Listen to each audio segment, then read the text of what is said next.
Jadi sifatnya adalah watak. Jadi wataknya Al-Quran itu, tanda baca itu semua harfiah itu wataknya. Watak itu dikala atau di masa.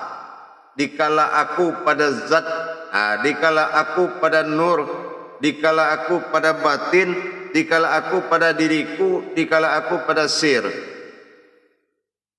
Nah itu sudah terjadinya harfiah itu. Jadi tidak merubah kodrat alif. Kalau pembahasan alif sir dan alif tersurat atau tersirat itu makomnya sudah makom wujud. Nah jadi dalam hal ini Pak Rudi, kita kalau membuka kaji itu lihat makomnya dulu. Ini kita bahas alif dalam makom apa kajiannya. Ini yang membuat persengketaan umat Muhammad itu di situ. Yang satu mengkaji sifat dalam alif, yang satu mengkaji zat dalam alif, yang satu mengkaji nur dalam alif, akhirnya kita salah paham. Jadi kalau kita ingin mengkupas kajian, kita harus mencari makom atau judulnya dulu. Dicari judulnya, kita kupas dalam makom apa ini. Karena dia kalau berada di tempat yang lain, dia sudah berderajat lain. Maka dikatakan oleh Allah, aku di atas kedudukan umatku. Sebatas kedudukan umatku atau dalam prasangka umatku. Prasangka ini yang dikatakan harfiah. Umpamanya kita mengatakan la maujudun illallah. Berarti dalam kaji diri tidak ada yang wujud selain Allah. Terus kita ingin menghilang la maujudun illallah, ilah bertemu dengan Allah. Wujud hilang, juga ilmu hilang-hilang. Tergantung makomnya. Ini mau digeser ke makom mana? Nah gitu. Ya tidak ada lagi yang wujud. Ya kan? Nah, kita perdalam lagi la wujud, ya, la wujud illah Allah. Nah, coba bayangkan kalau sudah wujud illah pada Allah, bagaimana tuh? Makanya kembali ke makom daripada pembahasannya. Paham, Pak Rudi? Insyaallah, Buya. Terima kasih. Assalamualaikum. Umpamanya kita membahas mengenai sholat alif lam lam ha di mana Buya? Nah nanti sirnya tidak ada sirnya. Kalau alif lam lam ha ya kodrat yang dinamakan husna, kodrat yang dinamakan ihsan. Nah kan gitu. Dicari nama ketemu diri, dicari diri baru ketemu Tuhan. Jangan dipikir kita mengkaji tulisan Allah ketemu Tuhan, gak bakal. Dijamin deh. Kalau istilah Betawi dijamin dah kan gitu. Dikaji nama ketemu diri, dikaji diri baru ketemu Tuhan. Jadi setiap yang bernama itu pasti diri. Makanya husna, hu itu aku, sin itu umat, na itu engkau. Aku pada keakuan pada umat, itu yang husna. Husna atau dikatakan ilmu nahu kalau dulu ya orang tua kita berilmu dulu, ilmu nahu nih katanya gitu ya, antara na dengan sama-sama aku. Nah, kan gitu. Itulah asmaul husna. Nah gitu. Jadi tidak ada pencarian wujud huruf itu akan mendapatkan Tuhan, itu tidak ada. 30 juz itu tidak ada huruf yang bisa digiring mencari Tuhan kecuali diri. Kalau diri yang dibahas, Tuhan itu adalah wujud aslinya.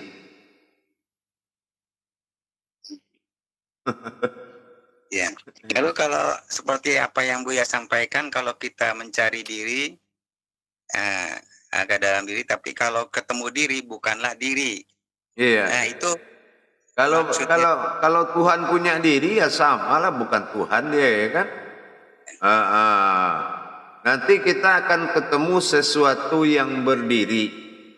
Satu yang berdiri memiliki dua kodrat melihat dan menyaksikan. Ada penglihatan Tuhan di dirinya, ada penglihatan umat di dirinya. Tinggal kita mau tahu siapa itu yang berdiri. Kalau diri sudah selesai, yang berdiri lagi yang mau dicari ini. Siapa yang melihat dan siapa yang menyaksikan. Karena umat itu dalam satu kodrat. Makanya dikatakan kodrat Allah, kodratnya aku, kodratnya Allah sendirinya. Bukan banyak dirinya, kan gitu. Iya, iya, Buya. Ya, terima kasih Buya. Insya Allah. Ya. Baik Buya, terima kasih. Assalamualaikum warahmatullahi wabarakatuh Buya. Waalaikumsalam warahmatullahi wabarakatuh.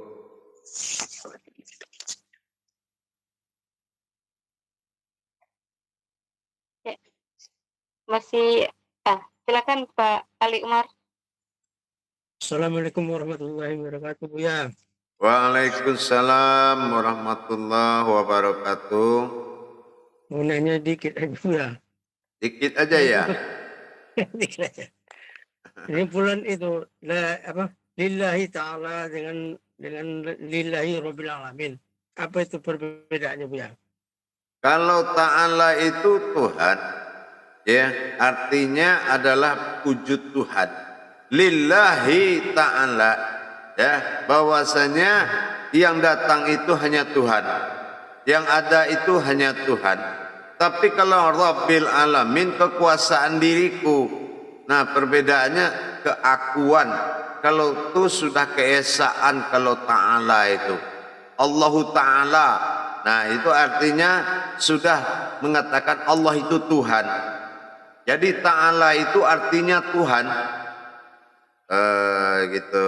Tapi kalau dikatakan Rabbil alamin, nah itu artinya sudah kekuasaannya, Robnya pada dirinya sendiri. Akulah penguasa yang dan menguasai semuanya. Rabbil alamin. Gitu. Ya Buya. Ya. Terima kasih Buya. Insyaallah. Waalaikumsalam warahmatullahi wabarakatuh. Silakan yang lain. Pak Robi, silakan.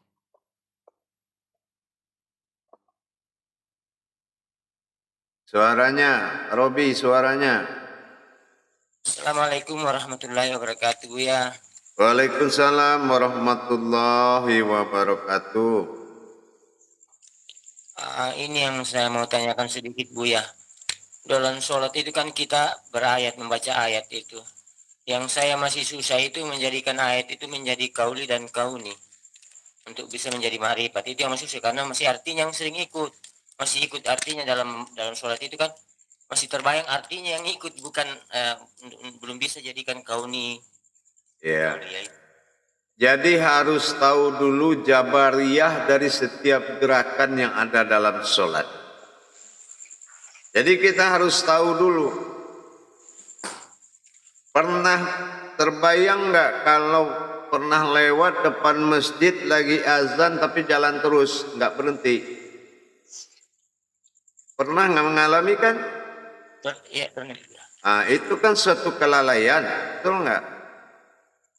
Nah, seperti itulah kasah pada subhana rabbil azimi wa bihamdi di kala ruku pertama, namanya kasah. Kasah itu apa? Orang yang melalaikan perintahnya Allah. Ya, maka kita minta disucikan dan diampunkan diri kita dari sifat kelalaian kita. Begitu kita melihat, kita perlihatkan kepada Allah bagaimana kita acuh tak acuh di saat azan itu berkumandang. Subhana rabbil azimi wa bihamdi. Makanya semuanya akan diungkap rahasianya. Ya, nah, itu salah satu contoh seperti itu.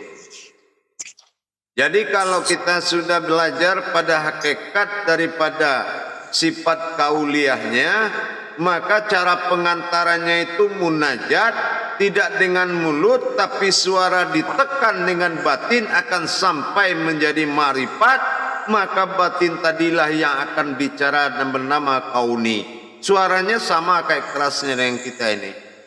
Nanti itu belajar, ya. Mentang-mentang saya buka di YouTube tidak langsung bisa itu, ya. Memang harus belajar, ya. Jadi jangan nekat, gitu, ya. Jangan nekat. Tapi beriktikadlah dengan niat yang bagus.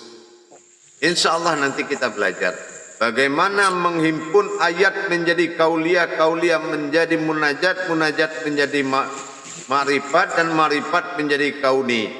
Nah itu nanti kita harus iniin. Kenapa? Itu wahyu itu syafaatnya Rasulullah itu. Kalau tidak dipakai berarti menghilangkan wahyu. Sementara sholat itu wahyu. Jadi peraturan hakikat sholat itu adalah peraturan wahyu. Itu wajib didapatkan, wajib dipelajari.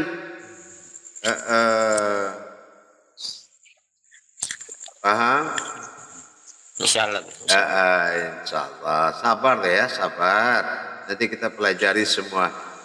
Insyaallah. Insyaallah. Terima kasih Pak Robi. Ya. Jamaah yang mau bertanya, silakan. Silakan Pak Darman bertanya. Kalau enggak bertanya itu saya lihat dari jauh mirip patung Buddha. Duduk aja. Ini orang Buddha diajar orang Islam ini. Gitu. Assalamualaikum warahmatullahi wabarakatuh. Ya. Waalaikumsalam warahmatullahi wabarakatuh. Yang saya mau tanyakan sini Buya, pada saat kita sholat itu kita takbiratul ihram itu. Di situ kan ada 3 hakikat yang Buya pernah sampaikan di YouTube-nya. Di situ ada pandangan.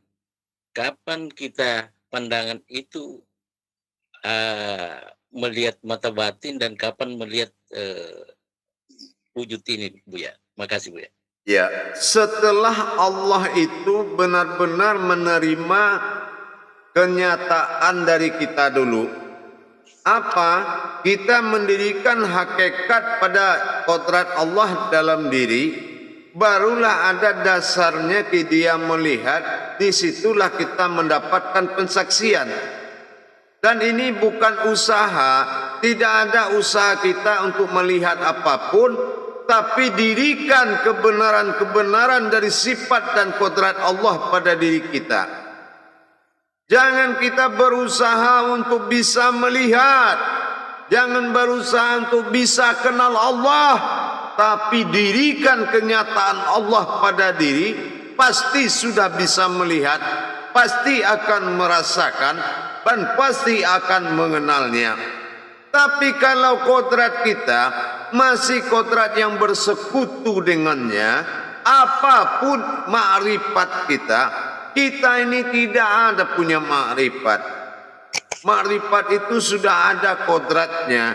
Tinggal lagi kita memanggil kodratnya dan memasangkan pada sifat ainul basirah kita, barulah dia bisa dibuka. Dan kodrat Allah yang bersifat ma'rifatullah, melihat setelah dia perlihatkan, disitulah kita menyaksikan. Jadi kapan kita bisa melihat? Setelah Allah melihatkan. Makanya kita diperintahkan pada realnya berdiri dalam ajaran kodratnya yang tidak bersekutu dengan dirinya. Kalau sudah itu dasar-dasar persyaratan yang diminta oleh Allah, maka dia akan terbuka sendirinya. Insya Allah. Dia akan terbuka sendirinya. Tidak perlu capek-capek. Yang penting, apakah memang yang berdiri ini sudah hakikatnya? Apakah yang berdiri ini sudah panafilahnya? Apakah sudah ada kodrat-kodrat dia semua? Makom-makom kiblatnya sudah selesai? Dan bagaimana pengetahuanmu tentang sejarah kamu bertuhan kepada Allah? Sudah punya sejarah 1 menit belum? Belum Buya. Nah, kenapa bertuhan kepada Allah? Karena dilihat orang semuanya ke situ ya. Nah, itulah. Ya, bagaimana kita jatuh hati kalau kita tidak tahu bagaimana pergelutan usuluddin itu sampai-sampai terjadinya umat dan Tuhan tadi. Bagaimana kita mencintai sesuatu yang tanpa kita mengawali dengan pengenalan?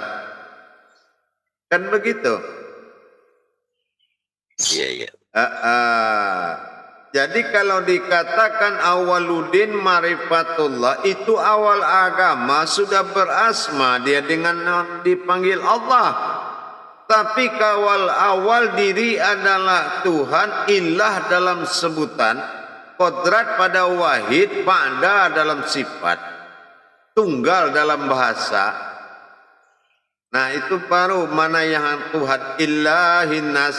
Qul a'udzu birabbin nas, malikin nas, ilahin nas. Ilah innas itu yang mana? Jangan Allah ke Allah yang dicari, itu namanya mencari diri dalam diri.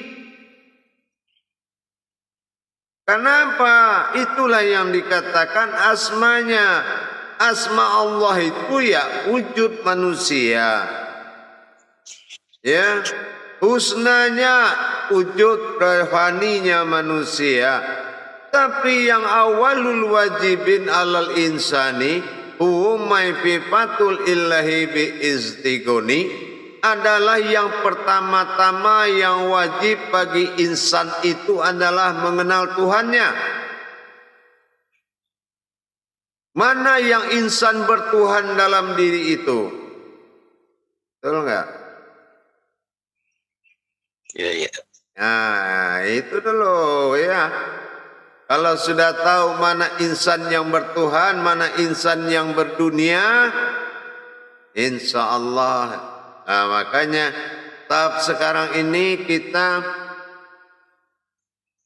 membuat suatu perkenalan, wawasan dalam tingkat syariat sampai pada makrifat dalam makom tauhid tasawuf.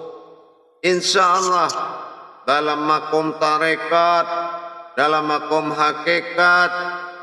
Nah, nanti kita lihat pemahaman jamaah itu. Kalau pemahamannya itu memang sudah mengarah kepada tauhid, pelan-pelan kita akan memperdalam ketingkatan ma'rifatnya. Tapi jangan juga jamaah itu mencampur adukan pengalaman kebatinan dengan orang lain dengan pemahaman tauhid di jalan Allah. Jangan disama-samakan pemahamannya. Pemahaman orang disamakan dengan pemahaman Allah. Mana bisa pengalaman dengan guru-guru disamakan dengan pengalaman di jalan tauhid? Enggak bakal ketemu ceritanya. Pura-pura bertanya tapi mengimbang-imbangkan dari pengalaman yang lama. Berarti itu belum sami'na wa ta'na, belum menyerah dengan seutuhnya. Ibarat memangkas rambut, nah itu belum ikhlas, belum duduk di kursi pangkasnya. Dia beda. Kalau sudah kita dawamu zikri, wa'ala dawamu lisan. Kalau memang Tuhan yang akan dihadapi, jangan dibentuk Tuhan-Tuhan lain dengan paham sana, mengimbang-imbangi pemahaman. Itu musuh kita Allah. Ini jalur tauhid. Jalur tauhid itu kita berhadapan dengan hakikat Allah langsung. Paham jamaah? Insyaallah. Jangan mengimbang-imbang. Kalau umpamanya ente lebih dari saya, nggak mungkin Allah pertemukan kita. Itu aja. Nanti kalau dibahas kan jadi nggak enak. Nah, mumpung hati saya menerima, janganlah main sulap lagi. Ya, udah kita benar-benar satu wujud, satu wujud untuk mencapai Tuhan kita. Gitu saja. Saya nggak mau juga cerita guru saya siapa. Yang penting sekarang ini kita berada di jalan tauhid ilahiyah.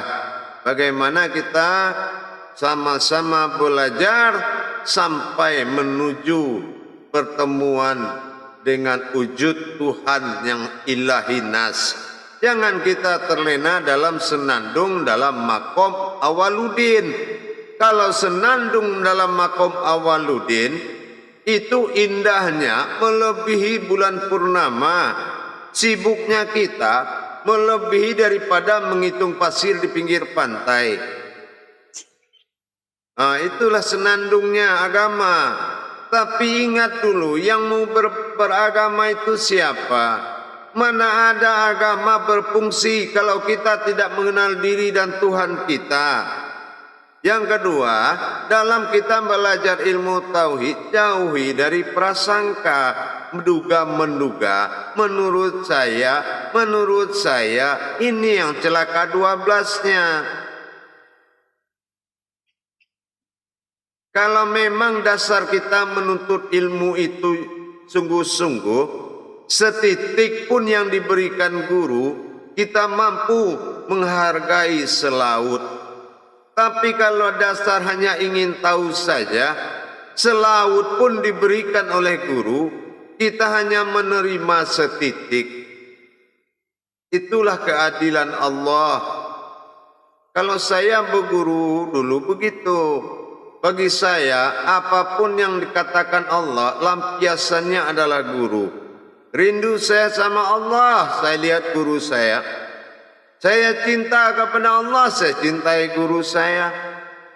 Apapun yang saya lakukan semata-mata ilahi anta maksudi, hanya engkau yang aku maksud ya Allah. Karena yang dihalalkan guru, gurulah bagi saya segalanya. Makanya alhamdulillah cepat mustajabnya. Karena saya tidak punya kemampuan. Dari dulu itu kemampuan saya berani menjadikan apa yang tetap dijadikan oleh Allah dalam diri saya. Nggak mikir saya. Karena apa? Kita dibuat bukan dari hasil pemikiran, tapi dari hasil kekuatan dan kekuasaan Allah. Makanya saya tidak punya ragu-ragu kalau dalam mengkaji diri itu saya nggak ada ragu-ragunya jemaah. Meskipun baru tadi pagi saya dapat berita dan kaji, malamnya harus berhadapan dengan seekor harimau, saya hadapi. Hati saya mati kalau masalah ini tidak ada tawar-tawaran kehidupan lain buat saya. Nah, inilah yang dicari oleh Allah. Ini yang dicari. Jangan kita berpihak kepada yang membuat hati kita lemah, yaitu sifat-sifat kita yang membuat hati kita lemah. Gimana ya? Kayak Allah aja yang butuh kita. Gimana ya cara mengimaninya ya? Itu kan udah parah itu. Ya kan? Kalau sudah dikatakan nurani, rohani, rabbani, jadi. Nah, usah banyak cerita. Nah, usah banyak mikir. Kalau lebih mikir sekolah. Nah, makanya jadi gitu. Apa maunya sini? Nah, itu yang jadi. Kalau sudah berdiri dalam kodrat tidak berurat, tidak berdarah itu, tidak ada lagi pertimbangan. Allah katakan, jangan engkau pikirkan apa yang datang dariku, hanya akulah yang bisa memikirkan yang datang dari engkau. Terima dengan nyawa, jadikan kehidupan. Hidupnya wujud ilmu, maujudnya berupa Adam. Ilmu itu al-ilmu. Allah bernama ilmu. Kalau ilmu sudah menzohir, inilah dia. Jasad ini, inilah yang dikatakan kodrat iradat ilmu. Kodrat pada batin wa iradat pada zat rohaninya Muhammad dan ilmu maujudnya Adam pada diri. Itulah yang dikatakan kodrat iradat ilmu. Dan mulai Adam, Allah dan Muhammad berbicara. Nah, disinilah kodrat iradat ilmu. Mulai dia mendengar sama, mulai dia melihat basar, ayat kalam, mulai dia bicara. Nah, siapa? sama basar kalam hayat sampai mulai dia hidup, itulah kodrat yang diiradatkan jadi ilmu. Nah, langsungkan satu kalimat. Nah, sudah bicara kita ini, yang bicara siapa? Itulah kodrat yang tadi. Kodrat yang diiradatkan jadi ilmu, itulah mewujudnya bersifat bernama Allah. Yang menjadikan siapa? Itulah wujud wahil tunggat ba'da di dalam diri.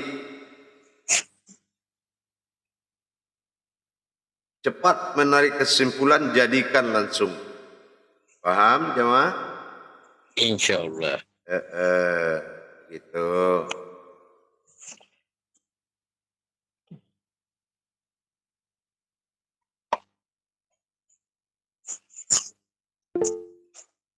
Ya, silakan Pak Lazizi. Baik, silakan. Assalamualaikum warahmatullahi wabarakatuh, Buya. Waalaikumsalam warahmatullahi wabarakatuh. Izin bertanya, Buya. Ya, silakan. Bagaimanakah perbedaan antara ruh dengan rohani itu, Buya? Ruhnya Allah ya ruhani. Ruh ani, ruh aku, ruhu. Jangan dipisah-pisah. Ruh mah binatang, manusia mana ada ruhnya.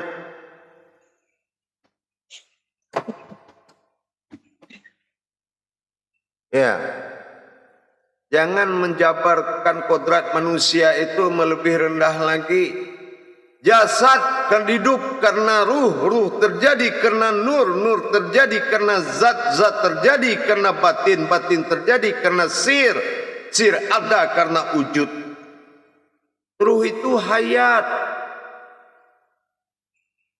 Ruh yang dimaksud di jalan Allah bukanlah ruh nafas, tapi ruhani. Ruhamiyata dari jasad, ruhani bagi diri. Paham? Insyaallah, Buya.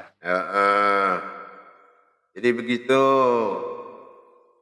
Jadi nanti jangan dikaji lagi sifat jasad, kodratnya alam. 9 ruh berdiri dalam jasad. 9 dikaji bertahun-tahun. 1 aja rohani aja nggak tahu-tahu. Ya kan? Betul enggak? Ruh ridopi ini semua dikaji. Ya Allah. Yang tidak ada kodrat Allah aja yang dikaji. Itu senang itu kita sebanyakan orang. Tapi rohani, ani itu dalam bahasa keakuan kalau Allah memanggil diri dia. Inani anallah. Nah itu periksa surat Taha ayat 14. Iya begitu enggak dia ngakuin namanya dia? Inani anallah, sesungguhnya aku adalah Allah. Nah ruhani, ini ruhnya aku. Mana ruhnya aku? Itu yang ditiupkan sebagai utusan. Siapa? Rasul Allah. Itulah Rasul Allah. Roh yang diutus oleh Allah. Nah masih aja nyangkut dia. Kalau Muhammad itu kodrat. Itu kodratnya. Paham? Insyaallah, Buya. Insyaallah. Iya. Jadi jangan kita meskipun itu benar, tapi kalau kodratnya tidak, kalau kodratnya masih bersekutu dengan Allah, kita tidak akan mengangkat kebenarannya. Tapi yang benar itu adalah telunjuk kembali kepada telunjuk. Ya. Nah, yang membedakan hanya kiri dan kanan. Paham? Nah, siapa kiri kanan? Itu yang satu yang disembah, satu yang menyembah.